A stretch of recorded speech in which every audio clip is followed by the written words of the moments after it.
Welcome to another episode of Extreme Expat Stories of Thailand. Hi, I don't expect sympathy. I don't want it.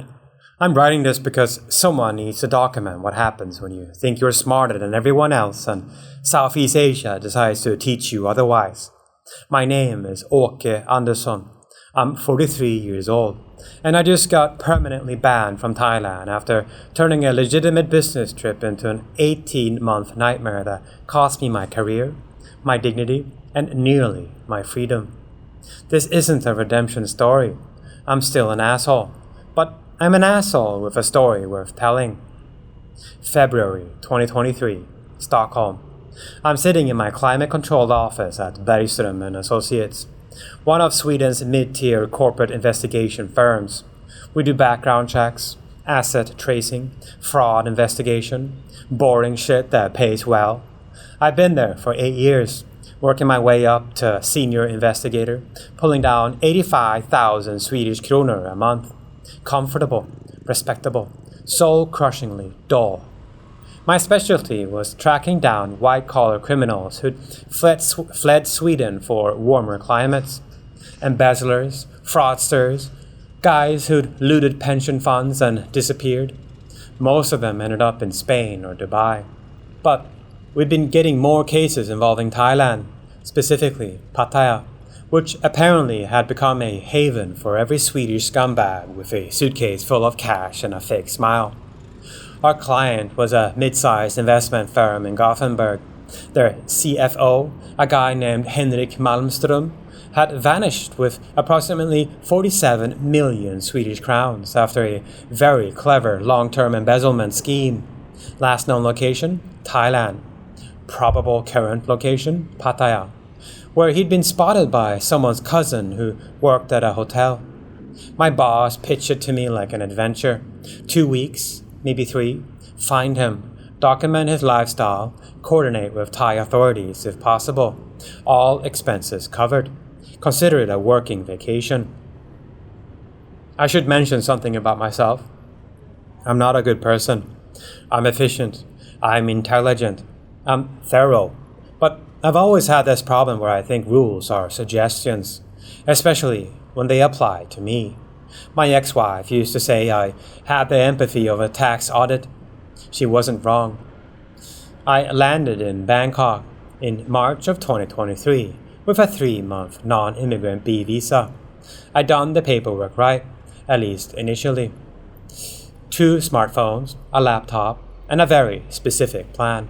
Find Malmström, gather evidence, get paid, go home. That lasted about 4 days. Pattaya is not Bangkok. Bangkok has culture, history, some pretense of sophistication. Pattaya is what happens when you take every vice known to mankind, add cheap beer and cheaper morals, and let it metastasize along a beach for 50 years. I've been there once before, briefly, chasing down a fraud case in 2019. I remember thinking the place was a shithole populated by losers and sex tourists. Funny how your perspective changes when you're the one who doesn't leave. I set up in a serviced apartment in Pratumnak. Nothing fancy, but with a view of the bay and decent Wi-Fi. The plan was simple.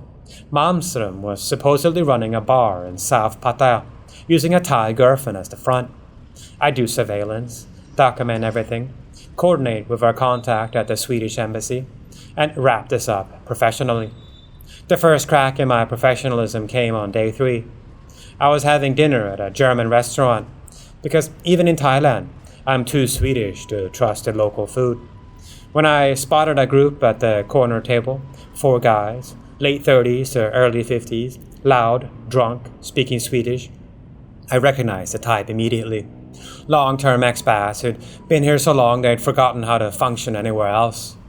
One of them, a guy with a shaved head and a Muay Thai tattoo that definitely came from a tourist shop, caught me staring. "You Swedish?" he called over in Swedish.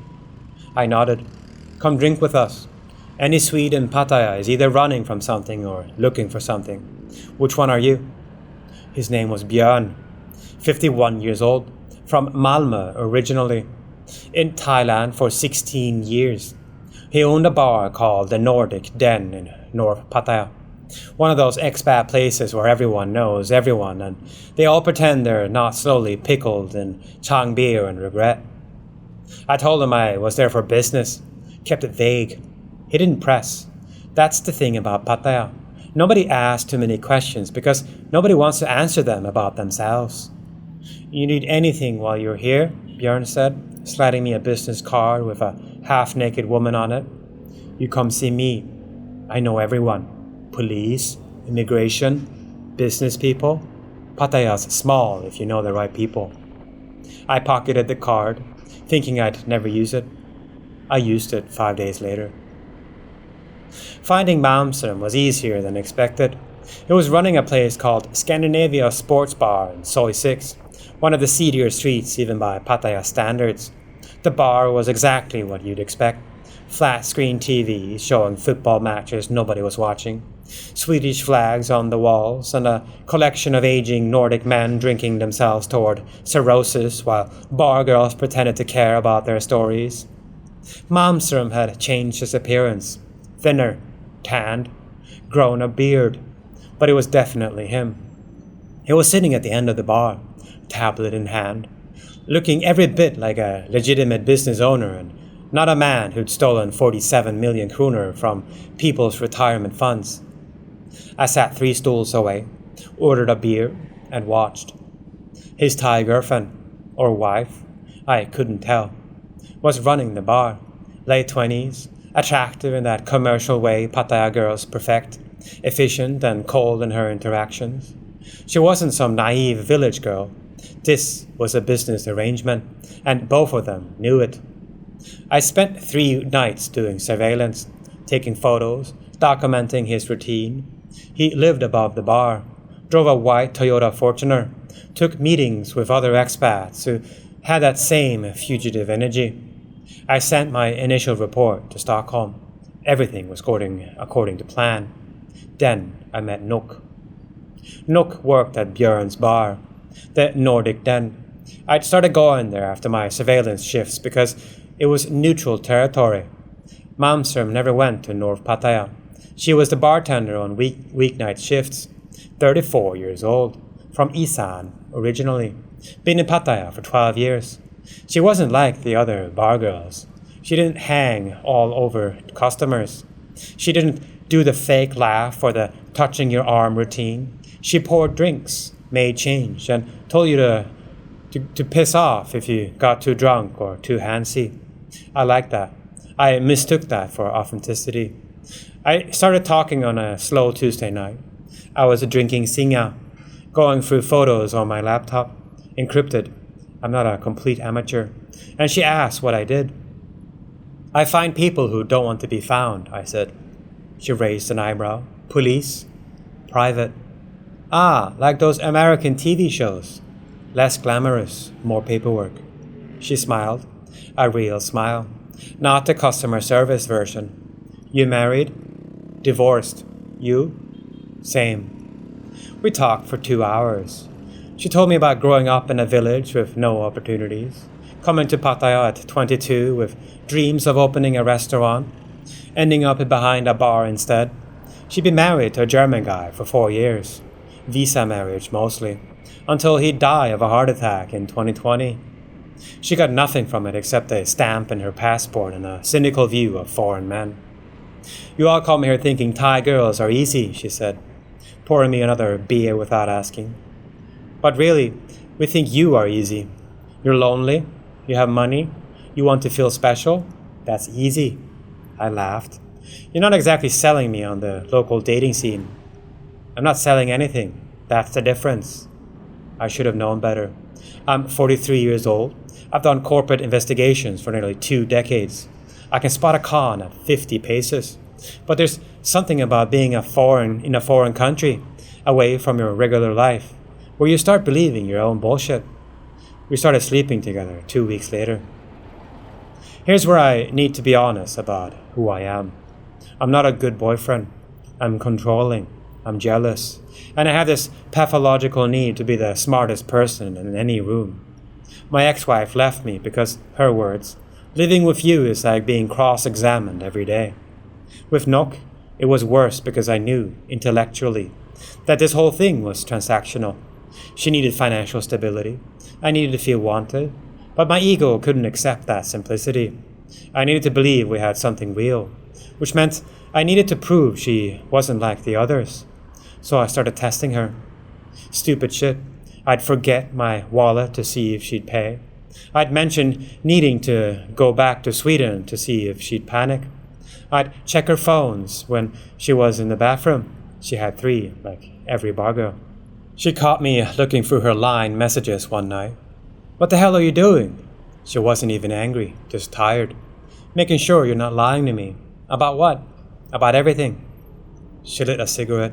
She only smoked when she was upset, and stared at me like I was a specimen under glass. "You know what your problem is, okay? You think being smart means you understand people, but you don't understand shit. You just know how to find information. That's not the same thing." We fought that night. I accused her of having other sponsors. She did. I'd seen the transfers in her phone. She accused me of being a paranoid Farang who thought money meant ownership. We had make-up sex. It fixed nothing. Meanwhile, my actual job was deteriorating. My 3-month visa was expiring, and instead of leaving to do a border run or going home with my completed report, I paid a visa agent 35,000 baht to get me an education visa. I told myself it was necessary for the investigation. Really, I just didn't want to leave. Stockholm was being impatient. They wanted actionable intelligence on Malmström, bank accounts, property ownership, evidence we could use to coordinate with Thai authorities or pressure him to return the money. I had photos of him drinking beer and playing pool. Not exactly compelling. I needed to get closer. This is where the story gets uglier, and where I transform from morally ambiguous investigator to something significantly worse. I started frequenting Malmström's bar, not obviously. I came with other expats, blended in, spoke English instead of Swedish at first. After a week, I recognized him. "Hey, you're Swedish, right?" I said one night, slightly drunk. Thought I recognized the accent. He was cautious, of course he was, but also lonely in the way fugitives often are. He missed speaking his language, missed references to home. I became a regular. We watched football together. I bought rounds. I fed him a backstory I'd carefully constructed. Failed tech entrepreneur from Stockholm, divorced, in Thailand to figure things out. He related. Over 3 weeks, we became something like friends. This is what people don't understand about investigation work. The job isn't finding people. It's getting them to trust you enough to expose themselves. And I'm very, very good at making people feel safe. Malmström started talking about the bar business, about Thai regulations, about the challenges of running a legitimate operation as a foreigner. He never mentioned the embezzlement, but I wasn't expecting him to. I was documenting everything. His routines, his associates, his financial operations. His girlfriend, Ning, was the real operator. She owned everything on paper. The bar, the apartment building above it, a motorcycle rental shop down the street. Malmström was just the money. He'd pump cash in. She'd funnel it through legitimate businesses. And slowly they were building a proper empire. It was actually impressive, in a criminal sort of way. Then Malmström made a mistake. He introduced me to his business partner, Victor, another Swede, late 50s, grey ponytail, face like a cliff. He'd been in Thailand for 20 years, running various schemes, mostly property scams targeting expats. He was also, I discovered, helping Malmström launder the embezzled money through real estate purchases in Jomtien and Hua Hin. This was the actionable intelligence Stockholm wanted. But here's where my own stupidity kicked in. Instead of reporting it immediately and letting the professionals handle extraction and coordination with Thai authorities, I decided I could handle it myself because I'm Åke Andersson and I'm smarter than everyone else. I pitched Victor on a business opportunity, told him I had 500,000 Swedish crowns. about 1.8 million baht. I wanted to invest in Thai property, but needed someone who knew the system. Could he help? Victor's eyes lit up like I just offered him a winning lottery ticket. For you, my friend? Absolutely, he said. I know developers, lawyers, everything. You want beach property, investment condos? I can make it happen. I told Stockholm I was getting closer to hard evidence. They told me to be careful. I ignored them. The plan was to get Victor to expose the laundering operation, show me the paperwork, introduce me to the Thai lawyers handling the transactions, give me enough evidence to trace the embezzled funds. Then I'd package everything up, coordinate with Swedish and Thai authorities, and watch these assholes get arrested. What I didn't count on was Victor being smarter than he looked. We met at a lawyer's office in central Pattaya. Victor introduced me to a guy named Kun Somchai, who handled property transactions for expats. He talked about condo purchases, investment potential, legal structures for foreign ownership. Then Victor said something that made my stomach drop. Somchai here does background checks on all foreign investors. Very thorough. Can't be too careful these days. Lots of cops pretending to be buyers. Somchai smiled at me. It wasn't friendly. I'll need a copy of your passport, Mr. Andersson, and your business registration in Sweden. Standard procedure. I gave him my passport. I had to. Refusing would have been too suspicious, but I knew immediately that I'd fucked up. 2 days later, Björn called me. Okay, you need to come to the bar. Now. Don't ask questions, just come. I walked into the Nordic den and Björn pulled me into the back office, closed the door and said, What the hell are you really doing here? What are you talking about? Victor knows you're investigating Malmström. One of Somchai's people ran your passport. You're listed as a corporate investigator. They think you're working with Interpol or Swedish police. I'm not. I don't give a shit what you are or aren't. But Victor is connected, like actually connected. Thai military, police, the whole network. You just put yourself on a list of people who are now a problem. What kind of problem? Björn looked at me like I was the dumbest person he'd ever met. The kind where you might get in a motorcycle accident that nobody witnesses, or where drugs suddenly appear in your apartment and police happen to raid it. You understand? I understood. Nook left me 3 days later. Not because of Victor or Malmström or any of the dangerous shit I'd got myself into. She left because I'd drained myself financially trying to juggle the investigation, rent, visa costs, and supporting her to the degree I thought I would keep her interested.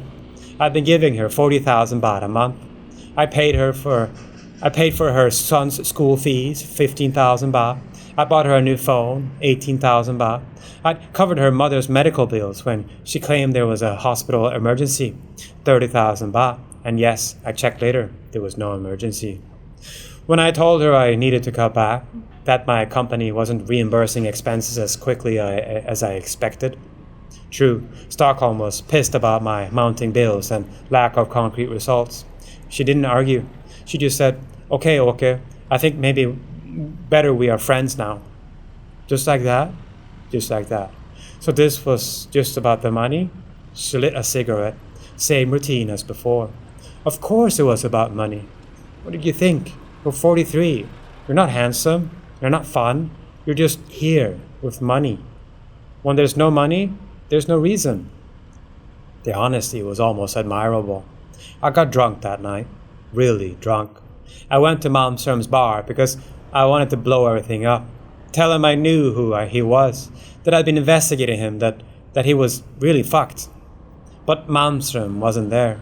Ning was. And when I started drinking heavily and getting loud, she had 2 Thai bouncers throw me out. Not gently. I landed on the street, scraped and humiliated, while tourists walked past taking photos of themselves. Someone filmed it. By the next morning, there was a video in several Pattaya Expat Facebook groups. Drunk Farang gets thrown out of bar in Soy 6. My face was clearly visible. Stockholm saw it.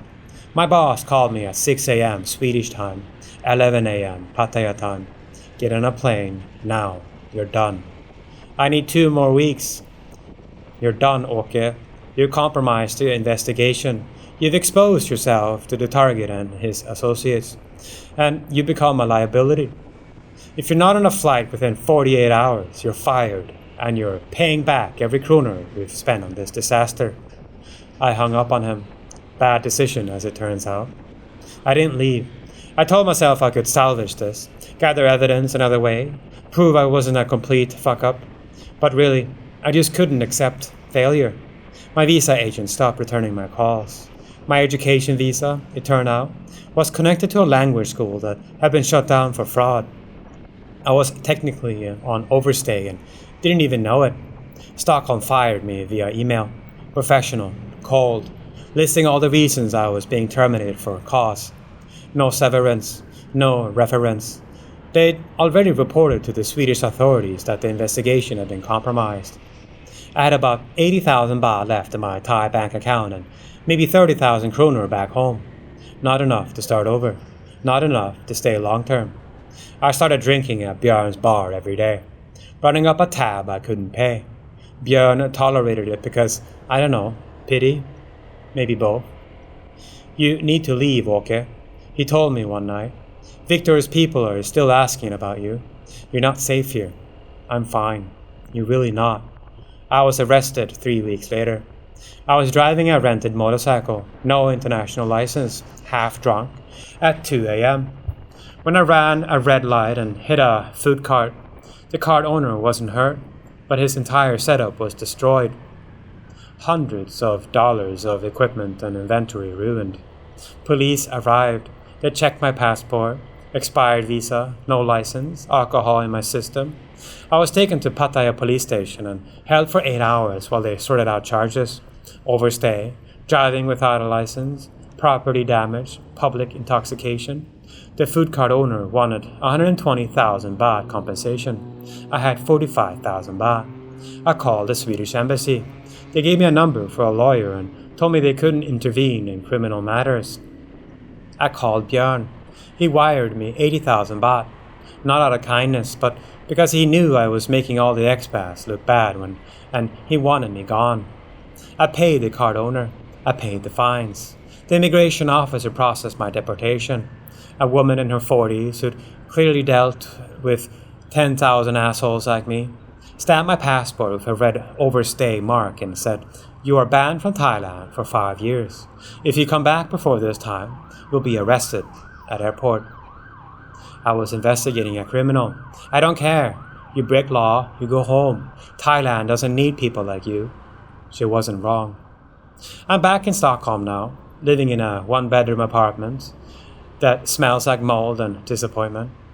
I'm 43 years old with a termination for cause on my employment record, no savings, and a 5-year ban from the country where I torched my entire career.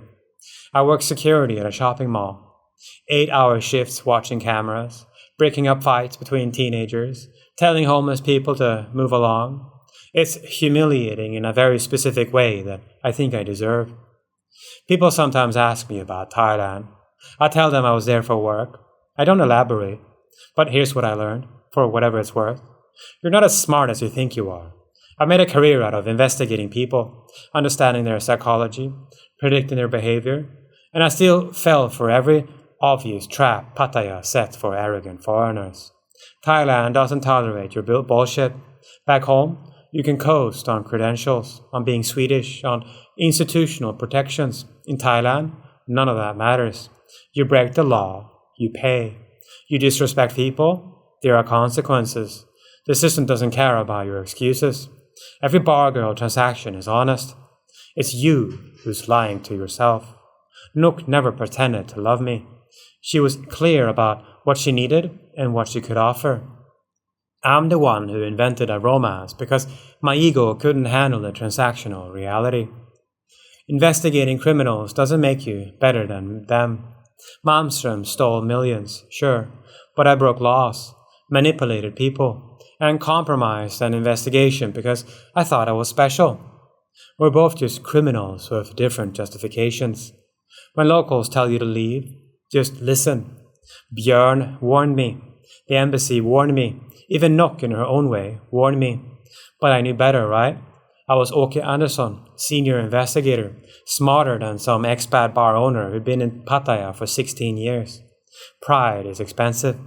I spent roughly 300,000 kroner in 18 months of my life, proving I was smarter than everyone else. All I proved was that I'm exactly as stupid as every other disgraced expat who washes up in Pattaya, thinking they've figured out a system that's been chewing out foreigners for 50 years. I'm not telling you this story for sympathy. I'm not reformed. I'm not a better person. I'm just a cautionary tale about what happens when investigation becomes obsession and arrogance becomes identity. If you're thinking about moving to Thailand to run from something or chase something, here's my advice. Don't. Not because Thailand is dangerous. It's not. Unless you make it dangerous. But because you'll take all your worst impulses with you. And there's something about that environment that amplifies them. The heat, the cheap beer, the transactional relationships you convince yourselves are real, the lack of professional and social accountability. It creates this feedback loop where your judgment gets progressively worse until you're standing in an immigration office with an expired visa and a police escort wondering how you got there. Malmström, by the way, is still in Pattaya, still running his bar, still free. I accomplished nothing except becoming another story expats tell each other about foreigners who come here and fuck up their lives. And Victor, never heard from him again after that meeting with some Thai. But I bet good money he knew exactly who I was from the moment Malmström introduced us. And the whole property investment pitch was a trap to expose me. Like I said, you're not as smart as you think you are. It's been 8 months since I left Thailand. Sometimes I still wake up thinking I'm in that apartment in Pratumnak, hearing the street noise, smelling the fish sauce and exhaust fumes.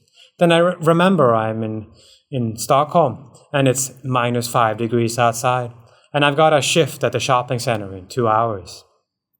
I don't miss the relationship with Nok. That was always a transaction I pretended was something else. I don't miss the investigation. I was never going to crack that case anyway. What I miss is the feeling of possibility.